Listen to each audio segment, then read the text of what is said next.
بعد فاعوذ باللہ من الشیطان الرجیم بسم اللہ الرحمن الرحیم اہدنا الصراط المستقیم صراط الذین انعمت علیہم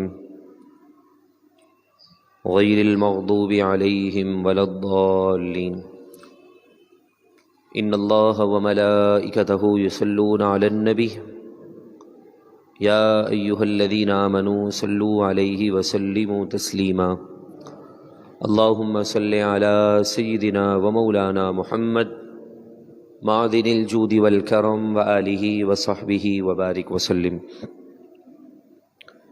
والحبیب الذی ترجى شفاعته لكل هول من الأهوال مقتحم یا من یشفع عند حضرت طه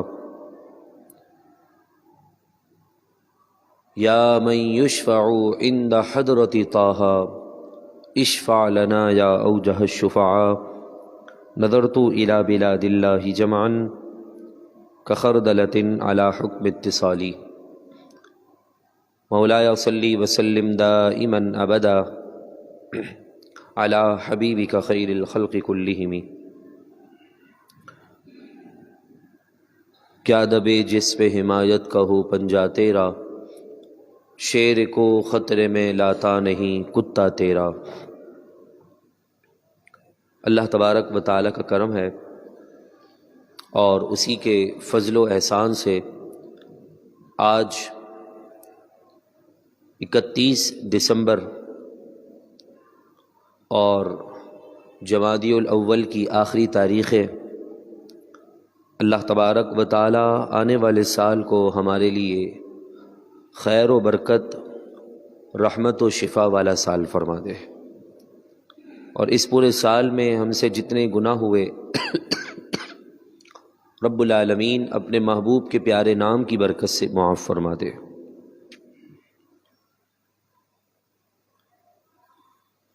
ہجرت کے تیسرے سال کے اہم واقعات کو ہم سماعت کر رہے ہیں۔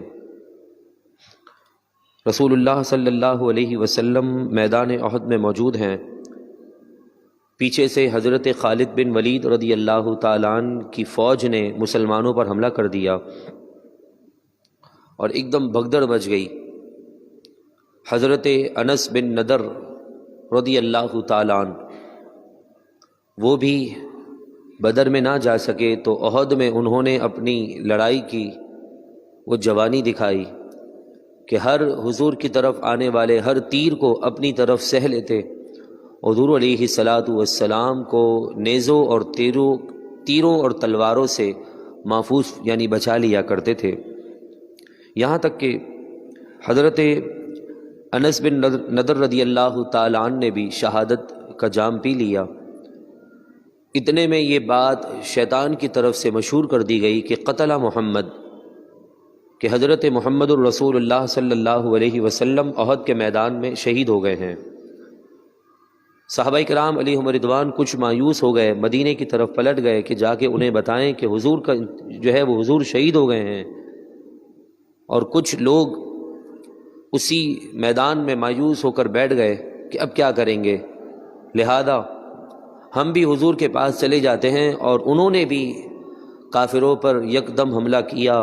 بس تلواریں چلائے جا رہے تھے، جس کے ہاتھ میں جو آتا وہ اس سے مارنا شروع کر دیتا، اور ایک وہ گروہ بن گیا تھا جو تقریباً 10 سے 12 صحابہ کرام علیہم رضوان کا تھا، جو حضور علیہ السلام کے اطراف میں حضور علیہ السلام کی حفاظت پر مامور تھا۔ انہیں اس بات کا علم تھا کہ حضور شہید نہیں ہوئے ہیں، یہاں تک کہ ایک صحابی رسول حضرت کعب نے دیکھ لیا حضور علیہ السلام نے جنگی لباس پہنا ہوا تھا، مکمل اپنے آپ کو ڈھک کر رکھا ہوا تھا، صرف آنکھیں ظاہر ہو رہی تھیں۔ اس بغدر کے اندر حضرت کعب فرماتے ہیں کہ جیسے ہی میری نظر ابو بکر صدیق رضی اللہ تعالیٰ عنہ پر پڑھی تو میں نے دیکھا کہ ان سے آگے ایک کوئی چل رہا ہے۔ میں سمجھ گیا کہ صدیق اکبر سے تو کوئی صحابی آگے چل نہیں سکتا، آگے چلنے والی ذات تو وہ حضور ہی کی ہوگی۔ میں نے حضور علیہ السلام کی آنکھ مبارک سے حضور کو پہچان لیا، اور میں پکارتے ہوئے لوگوں کو بشارت دیتے ہوئے کہنے لگا کہ یہ جو افواہ ہو رہی تھی یہ غلط ہے، کہ دیکھو صحابہ کرام علیہم رضوان کی جرمٹ میں حضور موجود ہیں۔ صحابہ کرام علیہم رضوان حضور کو جب دیکھا، حضور علیہ الصلاۃ والسلام کے لباس کی جھلک دیکھی تو ایسے دیوانے ہو گئے کہ پھر ایک زوردار حملہ کیا کافروں پر اور انہیں وہ میدان چھوڑ کر بھاگنا پڑا۔ لیکن اس سے پہلے کتنی باتیں ہوئی۔ ایک ایسا وقت بھی آیا احد کے میدان میں کہ کافروں نے چاروں طرف سے تیر برسانا شروع کر دیے۔ جو کافر مسلمان کے قریب ہوتا وہ تلوار چلاتا، جو دور ہوتا وہ تیر اور نیزوں سے مسلمانوں کی طرف بارش شروع کر چکا تھا، یہاں تک کہ صحابہ کرام علیہم رضوان چاروں سمت کھڑے ہو گئے اور حضور علیہ الصلاۃ والسلام کو اپنے درمیان میں کر لیا۔ 12 مرتبہ اس میدان میں انہی لمحات میں کافروں نے اپنے جرمٹ کے ساتھ، اپنے ہجوم کے ساتھ حضور علیہ الصلاۃ والسلام پر حملہ کرنے کی کوشش کی۔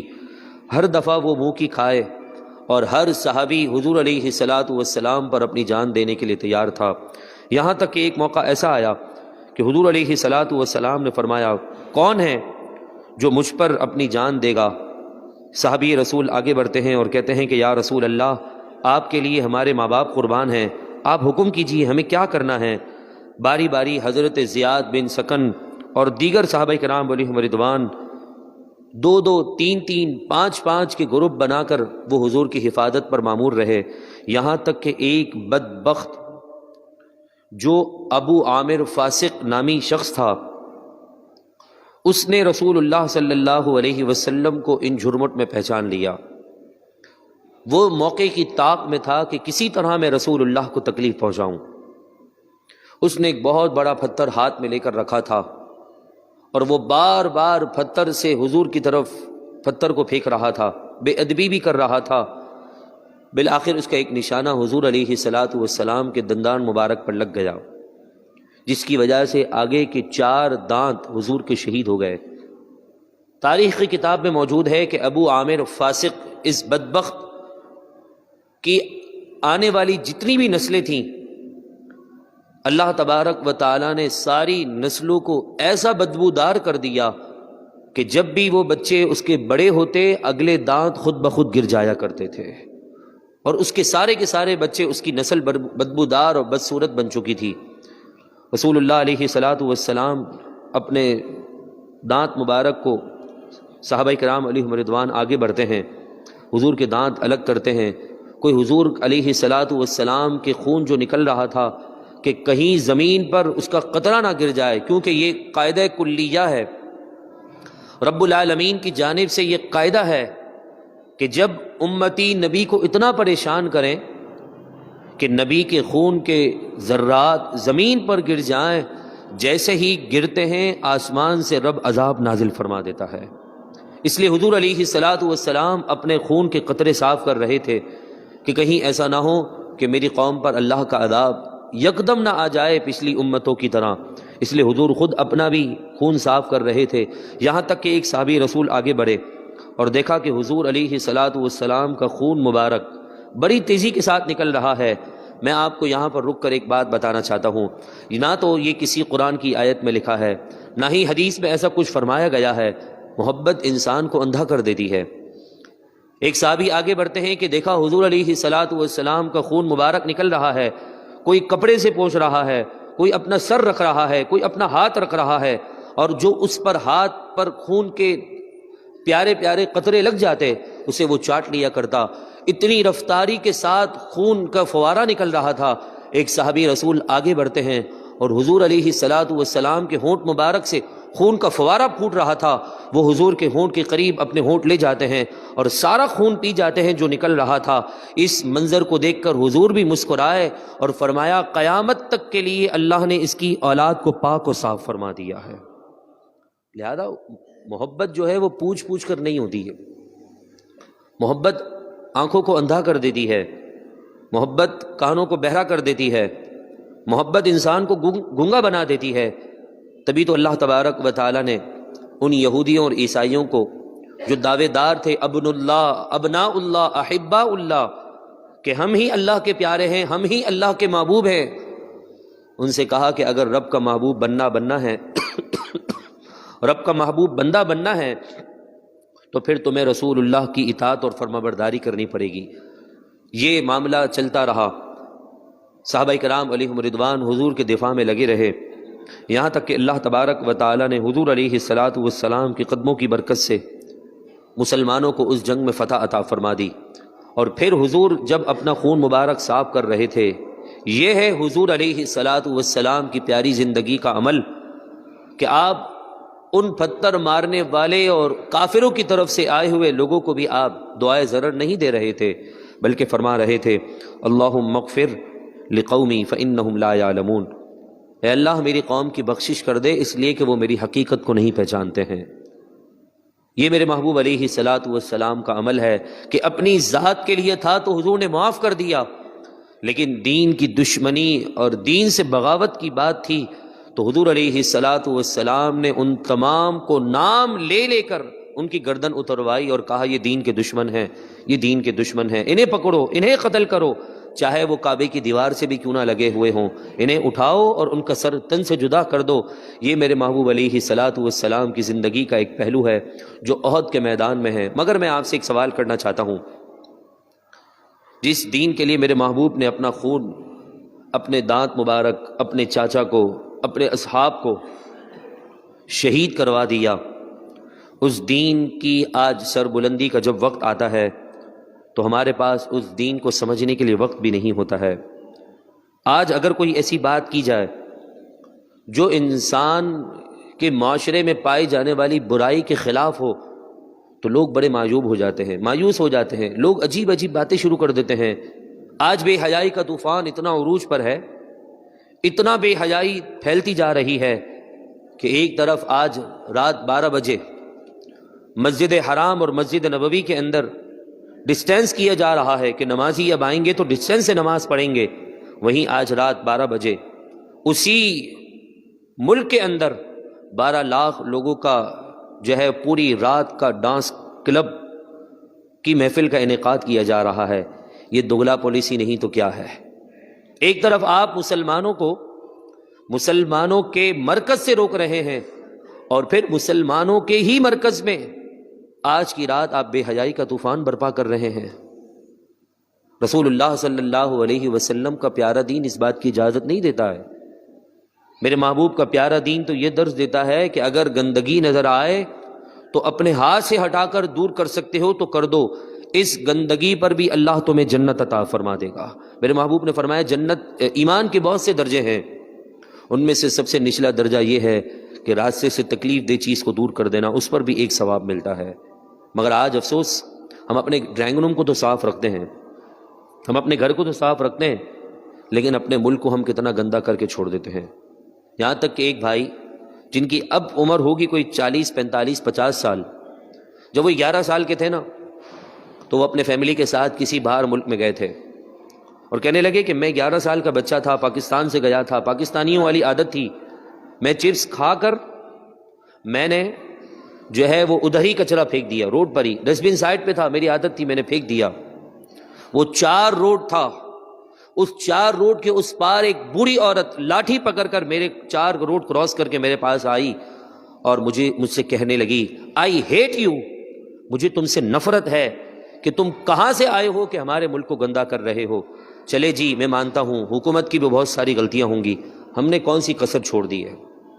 ہم بھی تو اپنے جو ہے گھر کے اندر کتنی گندگیاں پھینکتے ہیں، گھر کے باہر کتنی گندگیاں پھینکتے ہیں، شاپر اٹھا کر ڈسٹ بن میں ڈالنے کے بجائے ہم روڈوں پر پھینک دیتے ہیں، پھر وہ نالوں میں جا کر پھنس جاتے ہیں جس سے نالے پیک ہو جاتے ہیں اور پھر چیٹے اور جو ہے گندگیاں ہمارے جسم پر لگ جاتی ہیں۔ رسول اللہ صلی اللہ علیہ وسلم کے فرامین تو درس یہ دے رہے ہیں کہ جنت پانی ہے اور ایمان کی حلاوت پانی ہے، تو راستے سے تکلیف دہ چیز کو دور کر دیا جائے۔ مگر افسوس، ہم نے آج کا عنوان بھی یہی رکھا تھا کہ ہم نے پورے سال میں کیا پایا اور کیا کھویا ہے۔ ہم نے گناہوں کا سمندر تیار کیا، وما اصابکم من مصیبت فبما کسبت ایدیکم، مسلمانوں تم پر جو مصیبت آتی ہے وہ تمہارے ہاتھوں کی کمائی ہے۔ آج مہنگائی کا طوفان اسی 31 دسمبر 2020 میں دیکھ لیں آپ، تو آدھا تھا، 50% تھا، اب 100% بھی کراس کر چکا ہے۔ لوگوں کے سروں سے مہنگائی کا طوفان اوپر ہو گیا ہے۔ لیکن سوال یہ ہے کہ اس مہنگائی کے عروج تک پہنچانے میں، اس طوفان تک پہنچانے میں میرا اور آپ کا بھی کردار ہے۔ ہم 1 روپیہ نہیں چھوڑتے ہیں، اگر کہیں سے پڑا ہوا مل جائے تو ہمارے حکمران ہمارے عمل کو دیکھ کر وہ 1 کروڑ نہیں چھوڑیں گے۔ ہم اپنے آپ کو تو بدلیں۔ ہم نے اپنی زندگی میں کیا کچھ نہیں پایا ہے اور کیا کچھ نہیں کھویا ہے۔ رب نے ہماری اوقات سے بڑھ کر ہمیں رزق دیا ہے، رب نے ہمیں ہماری حیثیت سے بڑھ کر عزتیں دی ہیں، لیکن اس کے باوجود ہم سب ان عزتوں کو کس کام میں استعمال کر رہے ہیں؟ یا تو دین کے خلاف، یا دینداروں کے خلاف، یا داڑھی کا مذاق، یا کبھی کسی نوجوان کو جھڑکنا، یا پھر دین کے اگینسٹ، مسجدوں کے اگینسٹ اپنی ساری صلاحیتوں کو ہم استعمال کر رہے ہیں۔ میں آپ کو نہیں، ان لوگوں کو کہنا چاہ رہا ہوں جو ان پورے سال کے اندر دین سے دور رہے، صرف جمعے کی نماز میں آتے اور پھر 2 فرض پڑھ کر فوراً نکل جایا کرتے تھے۔ مجھے بتائیے ایسے زندگی چلتی رہتی ہے؟ پچھلے دنوں ایک نوجوان کا انتقال ہوا، 200 کی گیدرنگ میں بیٹھا ہے رات 2:30 بجے اور 3:30 بجے اس دنیا میں نہیں ہے۔ وجہ کیا بنی؟ ہارٹ اٹیک بہت تیز پڑا، دل کا دورہ پڑا۔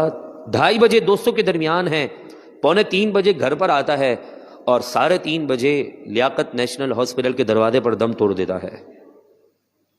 آپ کی گیدرنگ میں کوئی ایسا بیٹھا ہو اور آدھے گھنٹے کے بعد آپ کو خبر ملے کہ آپ کے فلاں دوست کا انتقال ہو گیا، میں آپ سے پوچھتا ہوں کیا آپ کو یقین آئے گا؟ نہیں آئے گا۔ اور یقین نہ کرنے کے علاوہ بھی حل بھی نہیں ہے، کیونکہ موت تو برحق ہے۔ جس تیزی کے ساتھ ہم بے حیائی کے طوفان کی طرف بڑھ رہے ہیں، گناہوں کے دلدل کی طرف بڑھ رہے ہیں، سود عام ہوتا جا رہا ہے، لوگوں کے مال کو ہم ہڑپ کرنے پر تلے ہوئے ہیں، مجھے بتائیے پھر سال تو گزرتے چلے جائیں گے، سال کے بدلنے سے ہماری زندگیاں نہیں بدلیں گی۔ ہماری زندگی کب بدلے گی؟ قرآن مجید فرقان حمید سے اس کا سولوشن لیتے ہیں۔ قرآن نے اس کا حل بتایا کہ ان اللہ لا یغیر ما بقوم حتی یغیروا ما بانفسہم۔ رب تعالیٰ اس قوم کی تقدیریں نہیں پلٹتا ہے جب وہ خود اپنے آپ کو نہیں بدلتے۔ ہمیں اپنے آپ کو بدلنا ہوگا۔ جب ہم اپنے آپ کو بدل لیں گے تو جو ہم نے کھویا ہوگا نا، وہ ساری نعمتیں بھی ہم پا لیں گے، رب تعالیٰ کی نعمتوں کا شکر ادا کرتے ہوئے۔ ماضی میں جو ہوا سو ہو گیا، ہم نے کتنے گناہ کر لیے اس سال کے اندر، ہمارا اعمال ہمارے کو علم ہے، لیکن افسوس کہ آنے والے سال کے لیے ہم نے کیا تیاری کی ہے، ہمیں اس بات کا علم نہیں ہے۔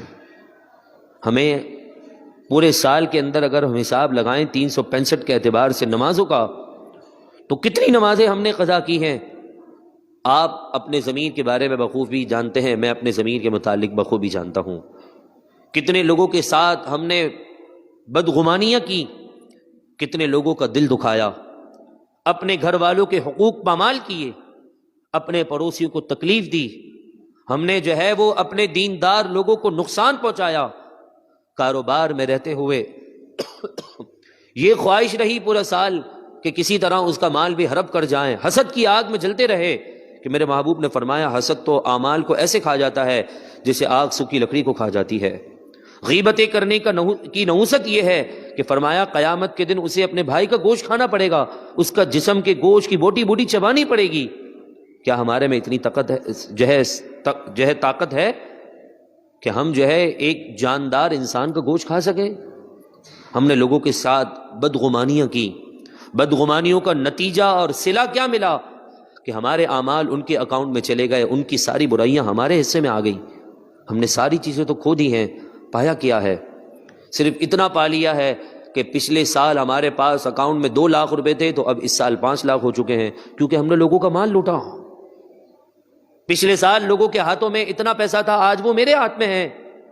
ہر ایک یہ سوچ رہا ہے، تو لہذا آج کا دن بڑا ہی معتبر دن ہے، بڑا ہی اس اعتبار سے ہمارے لیے ایک گولڈن چانس ہے کہ آج اس سال کے رخصت ہونے سے پہلے پہلے ہم اپنے گناہوں کی معافی مانگ لیں، ورنہ یاد رکھیے گا 12 گھنٹے گزریں گے نہیں کہ سال بدل جائے گا، لیکن ہم نہیں بدلیں گے۔